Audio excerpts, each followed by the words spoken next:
श्री स्वामी समर्थ. सर्व स्वामी भक्तांचे पुन्हा एकदा खूप खूप मनापासून स्वागत आहे. स्वामी भक्तांनो, आज आपण अहिल्यानगर येथील रहिवासी असलेल्या ताईंचा खूप रोमांचक असा अनुभव त्यांच्या शब्दामध्ये बघणार आहोत. ताई म्हणतात, सर्वप्रथम सर्वांना श्री स्वामी समर्थ. अनंतकोटी ब्रह्मांड नायक राजाधिराज योगीराज परब्रह्म भगवान श्री स्वामी समर्थ महाराज यांच्या चरणी कोटी कोटी प्रणाम. स्वामी भक्तांनो, आज मी तुम्हाला माझ्या जीवनातील मला स्वामींनी दिलेले आत्तापर्यंतचे खूप मोठे अनुभव शेअर करत आहे. सर्वप्रथम सांगायला फार आनंद वाटतो की मी महाराजांच्या सेवेमध्ये कशी आली. महाराजांच्या सेवेत मी 2018 साली ज्यावेळेस करोना होता त्यावेळेस आली, कारण सर्व बाजूनी आम्ही खूप पॅक झालेलो होतो. कुठेच मार्ग सापडत नव्हता. माझ्या मिस्टरांची नोकरी गेली, त्यामुळे आर्थिक अडचण आम्हाला फार येऊ लागली आणि त्यांना करोना देखील झाला आणि त्यांचा करोना हा लास्ट स्टेजवरती होता. जवळपास त्यांची ऑक्सिजन लेवल ही 16वरती आलेली होती. त्यावेळेस माझी जी चुलत बहीण आहे तिने मला कॉल केला आणि तिने मला महाराजांच्या सेवेविषयी सांगितलं.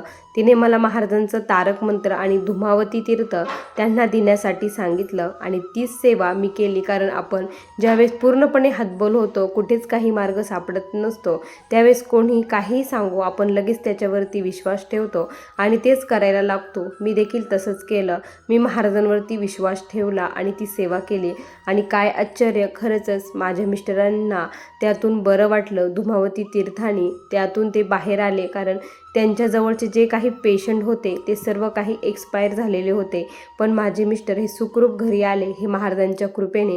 त्यामुळे मला महाराजांवरती विश्वास बसला आणि तेव्हापासून मी महाराजांची खूप निस्सीम भक्त झाले असं म्हणायला हरकत नाही.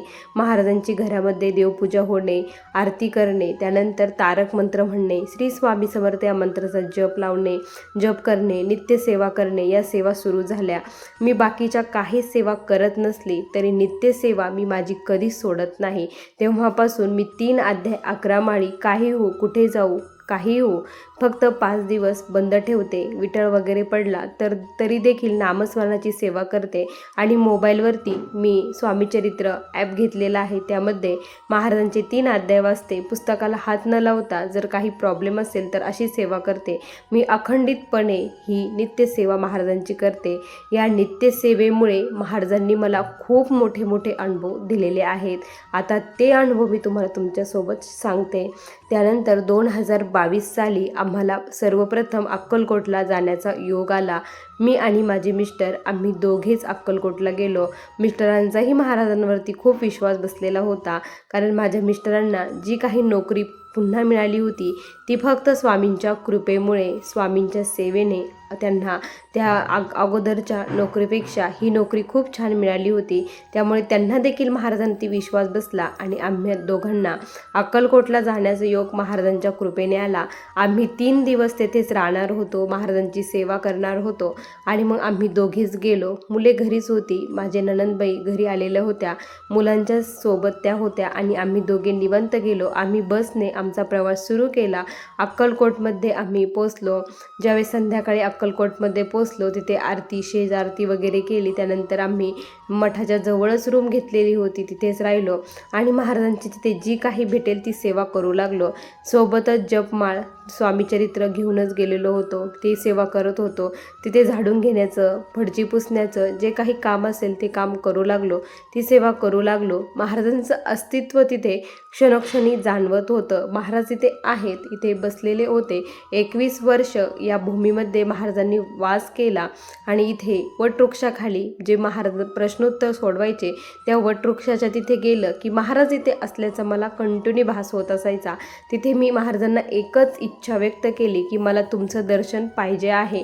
माझी जर नित्यसेवा तुमच्यापर्यंत पोहोचत असेल, मी केलेली सेवा तुमच्यापर्यंत जात असेल तर मला तुमचं दर्शन पाहिजे आहे, अशी तळमळून मी स्वामींना प्रार्थना करत होते. आणि पण मला 2 दिवस काहीच प्रचिती, काहीच अनुभव स्वामींनी दिला नाही. पण 3रा दिवस होऊन आम्हाला दुपारी निघायचं होतं, कारण आमची गाडी ही 11 वाजता होती, डायरेक्ट बस होती आम्हाला, त्यामुळे आम्ही लगेच निघणार होतो. स्वामींच्या दर्शनासाठी गेले. मनामध्ये एकच आशा होती, महाराजांनी आम्हाला दर्शन द्यावं एवढंच वाटत होतं. त्याच वेळेस काय झालं, की आम्ही दर्शन घेऊन बाहेर आलो आणि तिथे वटवृक्षाखाली बसलो, तर तिथे एक असा खूप म्हणजे खूप वाळलेला वाळकुंडा जो काही श्वान आहे, तो श्वान आला. त्याच्याकडे बघून त्याला कोणीही जवळ घेणार नाही असा तो होता. जणू काय महाराजांनी माझी त्यावेळेस परीक्षाच बघितली असं म्हणायला देखील हरकत नाही. मी महाराजांपुढे पेढ्याचा बॉक्स आणला होता, महाराजांच्या चरणी लावून त्यांनी माझ्या हातात दिला होता, कारण मला तो मुलांसाठी घरी न्यायचा होता. मग माझ्याकडे तो पुड्याचा बॉक्स होता आणि तो श्वान माझ्या जवळ येऊन माझ्याकडे सारखा बघत होता. मला काही करावं तेच कळना. मग तो माझ्याकडे बघत होता. मी त्याला म्हटलं की तुला पेढा खायचा आहे का?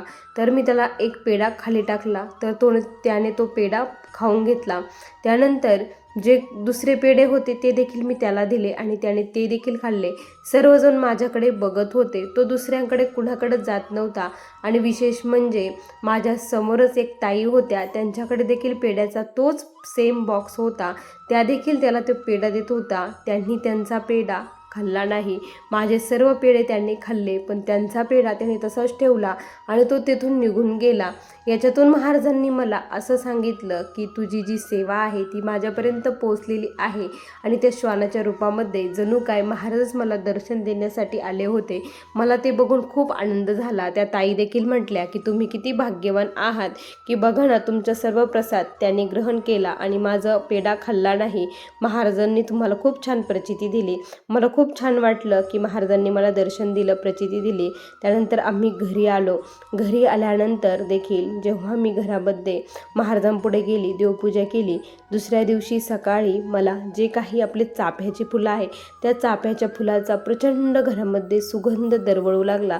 आमच्या घरामध्ये किंवा घराच्या आसपास कुठेही चाफ्याचं फूल नाही. सर्वजण म्हणू लागले की खूप छान वास येत आहे, तुम्ही अक्कलकोटवरून काही घेऊन आला आहात का? महाराजांना अत्तर वगैरे त्याचा वास आहे का? तर पण म्हटलं नाही, हा चाफ्याचा फुलाचा वास आहे, चाफ्याची फुलं इथे कुठेच दिसत नाही, मग कसा हा वास येतो? तर म्हणलं महाराजांनी साक्षात महाराज आपल्या देवघरामध्ये आलेले आहे असं आम्हाला जाणवलं. त्यानंतर स्वामी भक्तांनो, आता मी जो काही तुम्हाला अनुभव सांगणार आहे तो अनुभव मी देखील कधीच विसरू शकत नाही आणि तुम्ही देखील कधीच विसरणार नाही. माझा मुलगा 9वीमध्ये 2024ची ही गोष्ट आहे, 9वीमध्ये होता आणि तो शाळेमध्ये जात असताना दुपारची वेळ होती. त्या दिवशी अमावस्या होती, 12 वाजता करेक्ट. त्याला एका ठिकाणी जाताना प्रचंड भीती वाटली. त्याच्या मागे कोणीतरी येत असल्याचा त्याला भास झाला.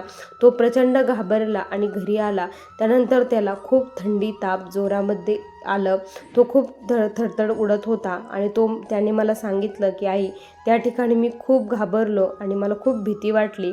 त्यावेळेस मला कळालं की नक्कीच बाहेरचं काहीतरी झालेलं आहे असं मी म्हटले. त्यानंतर त्याला दुसऱ्या दिवशी सकाळी काहीच करता येईना, उठताच येत नव्हतं. त्याचे पाय प्रचंड दुखत होते. मला खूप भीती वाटली की आता काय करावं. महाराजांची जी काही मी नित्यसेवा करते त्या नित्यसेवेची जी विभूती होती ती विभूती त्याला लावले, पण काही एक फरक नाही. त्याला उठताच येत नव्हतं, चालताच येत नव्हतं. मला प्रचंड भीती वाटली. आता काय करायचं? आम्ही मग डॉक्टरकडे नेलं, हॉस्पिटलला गेलो तर सर्व रिपोर्ट नॉर्मल, कुठेच काही प्रॉब्लेम नाही. मला कळून चुकलं होतं, कारण त्यांनी सांगितलं होतं की मी त्या ठिकाणी प्रचंड घाबरलं होतं, तिथेच काहीतरी झालं अमावस्या असल्यामुळे. मग आता बाहेरच कुठेतरी याला न्यावं लागेल, कारण डॉक्टरचे औषध घेऊन त्याला काहीच फरक पडत नव्हता. अमावस्यानंतर पौर्णिमा देखील आली. पौर्णिमेला त्याला आणखी खूप म्हणजे खूप त्रास झाला. 2 दिवस त्याने जेवणच केलं नाही. त्याच खूप अशक्तपणा देखील त्याला आला. खूप त्रास त्याला होत होता. त्यानंतर आम्ही बाहेर बघितलं तर त्यांनी सांगितलं की याला बाहेरची बाधा झालेली आहे. त्यावेळेस मला खूप भीती वाटली. त्यांनी काही तोडगे उपाय सांगितले, ते मी केले. महाराजांपुढे येऊन मी खूप रडली, स्वामी, हे लेकरू माझं नाही, हे लेकरू तुमचं आहे, तुमचं लेकरू समजून त्याला बघा. ह्या मोठ्या संकटातून त्याला अलगदपणे बाहेर काढा. त्याच्यावरचं आलेलं संकट मला द्या, पण त्याच्यातून बाहेर काढा. जी कोणती वाईट शक्ती असेल तिला कसं बाहेर काढायचं ते तुम्हीच मार्ग दाखवा, असं स्वामींपुढे म्हणून मी खूप रडू लागले. त्यानंतर मग माझ्याच मनाने मला स्वामींनी बुद्धी दिली असं म्हणायला देखील हरकत नाही. माझ्याच मनाने मी गुरुचरित्र पारायण करायला सुरुवात केली. संकल्प घेतला आणि गुरुचरित्र पारायण घरामध्ये चाललं. मला देखील या अगोदर कधीच मला कुठलीच सेवा करायला त्रास झाला नाही, पण ते गुरुचरित्र पारायण करायला मला प्रचंड त्रास होऊ लागला. खूप झोप येत होती. अक्षरशः एक अध्याय वाचला की मी तिथेच झोपत होती. एवढी प्रचंड झोप मला येत होती. कोणीतरी मला असं आवाज दिल्यासारखं वाटायचं की मला इथून उठ, आवाज देत होतं मला, बाहेर जा, हे वाचू नको, असं मला कोणीतरी सांगत होतं. पण मी कुणाकडेच लक्ष दिलं नाही. माझं वाचन कंटिन्यू ठेवलं. 4था दिवस होता पारायणाचा. त्या दिवशी काय झालं की अचानक मी वॉशरूमसाठी उठली तर बघती तर काय, घरामध्ये सर्वत्र लाईट ऑफ होते आणि माझं जे काही देवघर होतं तिथे दिवा चालू होता आणि त्याच्या प्रकाशामध्ये जे गुरुचरित्र पारायण ग्रंथ ठेवलेला होता पारायणासाठी, त्या ग्रंथामध्ये असा एक मला प्रकाश दिसत होता. पण ते काय आहे मला काही कळत नव्हतं. मला घाबरल्यासारखं वाटलं. म्हणून मी माझ्या मिस्टरांना त्यांना उठवलं, पण त्यांना ते दिसलं नाही आणि मला दिसला असा एक प्रकाश, जो कोणी सूर्याचा प्रकाश एका होलमधून येतो अशा प्रकारे त्याच्यातून असा त्या ग्रंथातून प्रकाश बाहेर पडत होता. हे मला दिसलं. मला खूप म्हणजे हे वाटलं की नेमकी काय झालं. दुसऱ्या दिवशी मला वाचन करायला अजिबात त्रास झाला नाही आणि दुसऱ्या दिवशी सकाळी माझा जो मुलगा, त्याला चालता येत नव्हतं, त्याला चालता यायला लागलेलं होतं. हे बघून मला खूप आनंद झाला की माझ्या गुरुचरित्र पारायणाचा हा खूप छान अनुभव मला स्वामींनी दिला. त्यानंतर तो चालायला लागला आणि जी वाईट शक्ती होती ती मला अक्षरशः बोलत होती. माझ्या मुलाच्या तोंडामधून मला बोलत होती, तू मला फार त्रास देत आहे, मला मोक्ष पाहिजे आहे, मला सद्गती नाही, मी भटकत आहे, मला योग्य पद्धतीने माझं सर्व काही तुम्ही करा, असं ते सांगत होतं. त्यामुळे मला त्रास होत आहे, मला या योनीतून बाहेर पडायचं आहे, असं ते बोलत होतं. त्यानंतर मग आम्ही ब्राह्मणाला विचारून सर्व काही पिंडदान वगैरे, आता त्यांनी त्याचं नाव देखील सांगितलं होतं. ती एक बाई होती आणि ती बाई अविवाहित होती आणि ती तिथे फाशी घेऊन गेलेली होती असं तिने सांगितलं आणि तिचं नाव सांगितलं. तिच्या नावाने आम्ही पिंडदान वगैरे सर्व काही तिचा विधी योग्य पद्धतीने केला आणि त्यानंतर तिने माझ्या मुलाला सोडलं. ज्या दिवशी तिने माझ्या मुलाला सोडलं तो दिवस गुरुवारचा होता. गुरुवारी महाराजांनी खूप मोठी आम्हाला प्रचिती दिली. माझ्या मुलाच्या शरीरातून ते गेलं, त्यामुळे आम्हाला खूप हे झालं. त्यानंतर आम्ही नवनाथ पारायण देखील घरामध्ये केले. नवनाथ पारायण आम्हाला प्रश्नोत्तर जिथे केले तिथे सांगितलं, कारण जरी ती वाईट शक्ती त्याच्यातून निघली असेल तरी तुम्हाला ती पुन्हा त्रास देऊ शकते असं त्यांनी सांगितलं. त्यामुळे तुम्ही घरामध्ये पूर्ण निगेटिव्हिटी जाण्यासाठी नवनाथ पारायण करा. नवनाथ पारायण करायचे होते मोठले, त्यामुळे खूप वेळ लागला. जवळपास 6 ते 7 महिन्यामध्ये आम्ही ते नवनाथ पारायण केले आणि त्यानंतर नवनाथ आम्हाला जीव घालायचे होते. नवनाथ जीव घातले. सर्व काही व्यवस्थित झालं. घरातील जी काही अशांतता होती ती सर्व काही अशांती निघून गेली. मी सांगते स्वामी भक्तांनो, जो भक्त स्वामींचा अनन्य भावाने नित्यसेवा करतो ना, त्याचा योगक्षेम खरंच महाराज चालवतात. कारण एवढ्या मोठ्या संकटातून बाहेर निघणं हे अशक्य होतं. जेव्हा मी इतरांना बघते, इतरांचा जो त्रास बघते, माझ्या बहिणीची जी काही सासू आहे ती जवळपास आज 20 वर्ष झाले तिला एका बाहेरच्या बाधेने पछाडलेलं आहे, पण त्यांची ती बाधा सर्वत्र फिरून देखील निघलेली नाही. म्हणजे बघा, महाराजांच्या उपासनेमध्ये किती ताकद आहे. गुरुचरित्र हा खरंच खूप मोठा ग्रंथ आहे.